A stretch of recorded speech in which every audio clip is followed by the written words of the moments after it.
लोकसभा निवडणुकीपूर्वी 900 एकरवर पुन्हा कोट्यवधी मराठे एकवटणार असल्याची घोषणा त्यांच्याकडून करण्यात आली आहे। काही दिवसातच जरांगेंची विराट सभा होणार आहे। यासाठी 300 एकर जमीन कमी पडत असल्यामुळे सभास्थळाचा शोध सुरू आहे। तारीख आणि ठिकाण अद्याप ठरलं नसलं तरी लोकसभा निवडणुकीपूर्वीच ही विराट सभा घेण्याचे संकेत जरांगे पाटील यांनी दिले। समाज शांततेत मला पुन्हा एकदा माझ्या मायबापाला आम्हाला एकत्र यावं लागतं, कारण यांची दडपशाही, गृहमंत्र्याची फडणवीस साहेबांची दडपशाही, दहशत आणि गुंडगिरी हे सत्तेच्या जोरावर जी चालली ही संपवायची असं तर मला माझ्या मराठा समाजाला आम्हाला एकत्र यावं लागतं।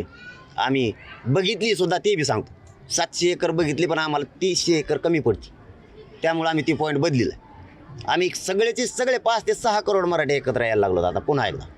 काही तारीख पुन्हा एकदा नाही, ते आता ग्राउंड आधी भेटल्याशिवाय नाही। मी सगळं क्लिअर तुमच्यासमोर सांगणार आहे। हे जर नाही थांबले आम्हाला शांततेत एकत्र यावं लागणार आहे आणि सगळं यांचं बिघडावं लागणार आहे।